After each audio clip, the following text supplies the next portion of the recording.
Hey guys, कैसे हो आप लोग। Welcome to the channel. आज की इस वीडियो में मैं आपके लिए परफेक्ट वर्ल्ड के लेटेस्ट एपिसोड को एक्सप्लेन करने वाला हूँ। वीडियो बहुत ज्यादा कमाल की होने वाली है, इसलिए अभी वीडियो को लाइक कर देना। परफेक्ट वर्ल्ड के पिछले एपिसोड में हमने देखा था अपर वर्ल्ड में अपर हॉल के लोग आ गए थे जो कि एक सिल्वर हेयर लेडी को ढूंढ रहे थे। इस बीच हमें दो अपर वर्ल्ड के बहुत ही पावरफुल लोगों की फाइट देखने को मिली। सी हाओ भी ये देखकर बहुत ज्यादा शॉक्ड हो गया, जिसके बाद वो कहने लगा कि मुझे जल्द से जल्द अपने पावर को रिकवर करना ही होगा और अब आगे। ये एपिसोड स्टार्ट होती है जहां हम देखते हैं जैसा कि सी हाओ ने डिसाइड करा था वो एक माउंटेन में जाकर अपनी रिकवरी प्रोसेस को कंटिन्यू रखा है। और दोस्तों, इस कल्टीवेशन की वजह से फाइनली हम देखते हैं सी हाओ की पावर रिकवर हो जाती है। इस जगह पर हम उसी बर्ड को भी देखते हैं जो कि सी हाओ के साथ शुरू से है, और हमें ये बात तो पता ही है कि ये बर्ड और कोई नहीं बल्कि जिसे सब लोग ढूंढ रहे हैं वही सिल्वर हेयर्ड वुमेन है। पर हाँ, अभी तक सी हाओ को इसके बारे में नहीं पता चला है। फिर दोस्तों, सी हाओ वहाँ से जैंग विलेज की ओर चला जाता है। वहाँ पे देखता है विलेज में तीन बहुत ज्यादा खतरनाक बड़े बड़े बीस्ट घूम रहे हैं। ये बीस्ट आदमखोर हैं, जिसको देखकर सभी लोग बहुत ही ज्यादा पैनिक में हैं। कोई अपने घर से बाहर नहीं निकल रहा है क्योंकि इन लोगों से टकराना मतलब सीधा मौत के मुंह में जाना है। लेकिन सी हाओ अपने पावर को रिकवर कर लिया है, जिसकी वजह से जब वो ओल्ड मैन के पास गुड बाय कहने के लिए जाता है, वो इन लोगों के लिए गेट में इन सभी बीस्ट को मार के ले जाता है। ओल्ड मैन को थैंक्स कहता है क्योंकि उन लोगों ने सी हाओ का टेक केयर करा था। जिसके बाद सी हाओ वहाँ से निकल जाता है और ये ओल्ड मैन सी हाओ के पावर को देखकर दंग रह जाता है। ये कह रहा है ये लड़का बहुत ही ज्यादा कमाल का था, सच में तुम कोई बहुत ही एक्स्ट्राऑर्डिनरी पर्सन हो जो कि हमारे यहाँ हमारे पास हमारी मदद करने के लिए आए। सी हाओ, मैं होप करता हूँ तुम्हारा जो भी इच्छा हो वो सब कुछ पूरा हो जाए। जिस भी वजह से तुम इस वर्ल्ड में आए हो, तुम अपने सारे विश फुलफिल कर लो। अब सी हाओ वहाँ से फिर अपर वर्ल्ड के लोगों की तलाश करने के लिए निकल गया है। यहाँ पे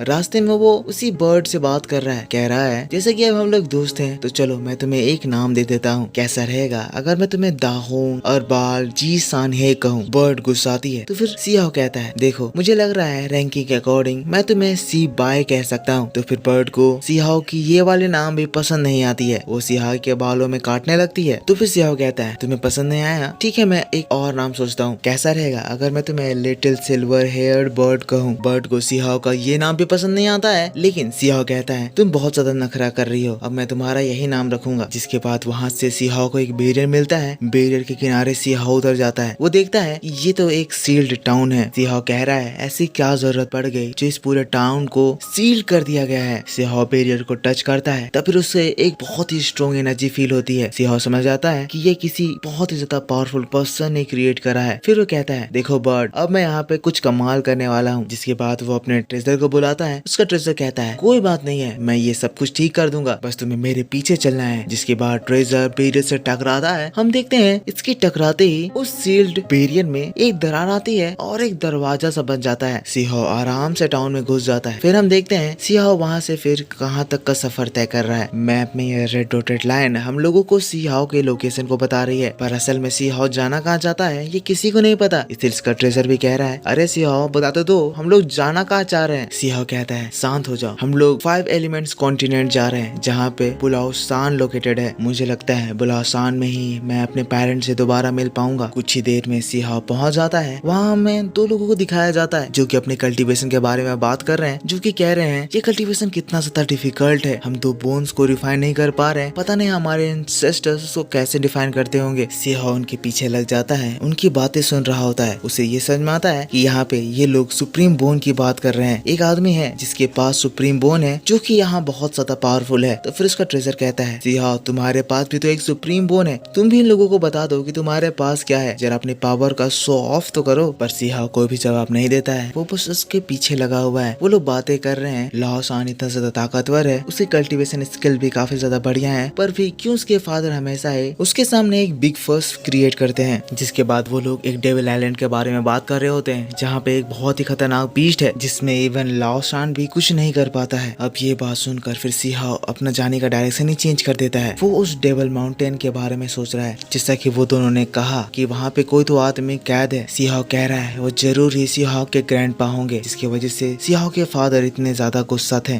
वो उस डेविल डिमन माउंटेन की ओर देखने लगता है, जाने लगता है। तो उसका ट्रेजर कहता है क्या हो गया, क्या अब तुम्हें अपने पेरेंट्स को नहीं ढूंढना है। सी हाओ कह रहा है मुझे पता है मेरे पेरेंट्स मेरे फादर के पास माउंटेन ऑफ प्रोटेक्शन है, इसीलिए अभी सबसे ज्यादा जरूरत मेरे ग्रैंडपा को है, सबसे पहले मैं उनकी हेल्प करने के लिए जाऊंगा। जिसके बाद वो आसमान की ओर देख कर कह रहा है ग्रैंडपा हम लोग बहुत समय से अलग हुए, पर अब मैं आपको फाइनली तुझे ढूंढ लूंगा। सीहाओ फिर तेजी से माउंटेन की ओर निकल जाता है और फिर हमें उस माउंटेन को दिखाया जाता है। ये डीमन आइलैंड सच में बहुत ही ज्यादा खतरनाक लग रहा था। हमें पता चलता है हजारों साल पहले डीमन सन जो कि supreme position of fire achieve करा था, इस माउंटेन को अपना घर बनाया था। वो डीमन इनविंसिबल था। हजारों लोग उससे लड़ने के लिए आए पर कोई भी उसको हरा नहीं पाया। वो डीमन बहुत ही ज्यादा तबाही मचा रहा था जिसकी वजह से ये चीज एक वॉर में तब्दील हो गया। डीमन लॉर्ड क्रिएचर्स को मारने लगे, इमोर्टल्स को कैद करने लगे और जो भी लोग माउंटेन पर हमला किए, ये माउंटेन उस समय लोगों के मांस और खून से पूरी तरह से भर गया। इतनी ज्यादा तबाही मची, इतना ज्यादा खून खराबा हुआ कि उसके बाद कोई भी आदमी उस माउंटेन में जाने की जरूरत नहीं किया। पर इसकी वजह से इस माउंटेन ने बहुत सारे रेयर ट्रेजर्स जनरेट करे, ऐसे रेयर ट्रेजर्स जो पूरी दुनिया में बहुत कम ही एग्जिस्ट करते हैं। अभी के समय में ये आधा डीमन आइलैंड एक प्रिजन बना दिया गया है और आधा ट्रेजर्स से भरा हुआ है। ये वो जगह है जहाँ पे उन डीमन लॉर्ड्स के बड़े बड़े कैसल्स हैं, पर वहाँ पर जाना मौत को दावत देना है। कोई भी डीमन लॉर्ड्स की मर्जी के बिना आइलैंड पर कदम नहीं रख सकता है और जो रखता है वो उनके प्रिजन में चला जाता है या तो मारा जाता है। पर ये बात भी है कि वहाँ पे जाने पर लोगों को बहुत ही ज्यादा ग्रेट अपॉर्चुनिटीज मिलती है। जो बड़े डीमन लेजेंडरी लॉर्ड्स हैं उन लोगों के रिसोर्सेस अभी भी कहीं इस आइलैंड में छुपे हुए हैं और अगर कोई काबिल इंसान जाएगा और वो उन डीमंस को हरा देगा तो फिर वो उस आइलैंड से उस एडवेंचर के द्वारा उन रिसोर्सेस उन ट्रेजर्स को पा लेगा। फिर दोस्तों यहाँ से सीन शिफ्ट होता है। हम लोगों को एक ट्रैवलिंग शिप को दिखाया जाता है जो कि हवा में फ्लोट कर रही थी। ये लोगों को शिप कर रही थी पर हम देखते हैं मौसम खराब होने की वजह से शिप का ड्राइवर शिप को डीमन माउंटेन के पास रोक देता है, जिसको देखकर ट्रैवलर्स घबरा जाते हैं। कहने लगते हैं तुमने इस शिप को यहाँ पे क्यों रोक दिया है, ये जगह बहुत ज्यादा खतरनाक है, अभी के अभी इस शिप को यहाँ से बाहर निकालो। तो फिर ड्राइवर कहता है देखो तुम सामने देख रहे हो मौसम बहुत ज्यादा खतरनाक है, शिप आगे नहीं बढ़ सकता है, इसीलिए अभी हमें 7 दिनों तक इस जगह पर रुकना होगा और अगर तुम लोग यहाँ पे से अभी के अभी जाना चाहते हो तो तुम लोगों को अपना प्राइस बढ़ाना होगा। अगर तुम अपने फेयर के ट्रिपल प्राइस को मुझे देने के लिए तैयार हो जाओ तो मैं अभी के अभी इस तूफान से ही इस शिप को ले जाने के लिए तैयार हूँ। तो फिर ये लोग गुस्सा करने लगते हैं, ये क्या मजाक है, तुम इस तरह की बात दूसरी बार कर रहे हो, हमने तुम्हें इससे पहले भी एक बार डबल प्राइस दे दिया है और तुम उस डबल का ट्रिपल करना चाह रहे हो। तो फिर ये ड्राइवर कहने लगता है अगर तुम लोग मुझे नहीं देना चाहते हो तो यहीं पे पेशेंटली इंतजार करो क्योंकि मैं इस शिप को यहाँ पे से कहीं नहीं हिलाने वाला हूँ और हम लोग अब इस आइलैंड पर 7 दिनों तक रुकने वाले हैं। तभी एक आदमी कहता है देखो ये आदमी बहुत ज्यादा लालची है, अगर हम लोग बोट लेकर निकले तो हम लोग यहाँ पे से निकल जाएंगे। तो फिर दूसरा आदमी कहता है यहाँ पे से वो सिर्फ 800 माइल दूर है, मैं यहाँ पे से ऐसे ही फ्लाई करके निकल जाऊंगा। लेकिन जैसे ही वो इस बोट से बाहर निकलता है एक तेज थंडरस्टॉर्म उसकी बॉडी में गिरती है और उसकी बॉडी वहीं पे जल के राख हो जाती है। सभी लोग ये नजारा देखकर एकदम चौंक जाते हैं, सीहाओ भी इसी शिप में है। और थोड़ी ही देर बाद हम उस जगह पे मौसम बदलता हुआ देखते हैं जहाँ हमें उसी डीमन माउंटेन का डीमन का फेस दिखाया जाता है। इसको देखकर सभी लोग बहुत ही ज्यादा घबरा जाते हैं। डीमन बोट पर अटैक करने वाला होता है लेकिन तभी हम इस ड्राइवर को देखते हैं जो कि बहुत ही ज्यादा रिलैक्स्ड अपने हाथों में एक कैंडल निकालता है और फिर उस कैंडल को उस डीमन फिगर के पास कर देता है। और दोस्तों कमाल हो जाता है, इस चीज से वो डीमन फिगर उनके बोट से पूरी तरह से दूर हो जाता है। सभी लोग ये देखकर बहुत ज्यादा शॉक्ड और खुश हो जाते हैं क्योंकि इस ड्राइवर की वजह से इनकी जान बच गई। पर ये खतरनाक डीमन आखिर कौन था और जब रास्ते में ही इतनी ज्यादा खतरनाक प्रॉब्लम आ रही है तो आखिर उस डीमन आइलैंड में किस तरह की प्रॉब्लम आएंगी। अब ये चीज देखकर फिर सभी लोग फटाफट से उस ड्राइवर को ट्रिपल अमाउंट पे करने लगते हैं और वो ड्राइवर फिर अपनी बोट को वहाँ पे से निकाल लेता है। सीहाओ ये सब चीजों से बहुत ज्यादा शॉक्ड है, जिसके बाद उसे एक आदमी मिलता है जो कि ये देखकर लग रहा होता है कि वो इस जगह से बहुत ज्यादा फेमिलियर है। सीहाओ तुरंत ही उसके माइंड में झांकता है, वो देखता है कि वो तो डीमन आइलैंड का एक सोल्जर था और हम वहाँ की एक झलक देखते हैं। पर इसी बात के साथ ये वीडियो यहाँ पे खत्म हो जाता है। सो आई होप आपको ये वीडियो पसंद आया होगा। इस वीडियो के ऊपर लाइक करो, जिसके बाद मैं आपके लिए इसका नेक्स्ट पार्ट भी लेकर आऊंगा। नेक्स्ट एपिसोड में हम देखेंगे सीहाओ डीमन आइलैंड में जाकर क्या करेगा और ये सभी लोग डीमन आइलैंड में क्यों जा रहे हैं। वैसे ये सभी लोगों का डीमन आइलैंड में जाने का कारण वो सारे रेयर ट्रेजर्स हैं, पर क्या सीहाओ को उसके ग्रैंडफादर मिलेंगे, ये सारी बातें हम लोगों को नेक्स्ट एपिसोड में पता चलेगी। सो मैं मिलता हूँ आपसे इसके नेक्स्ट एपिसोड में, तब तक के लिए take care, bye bye and thanks for watching.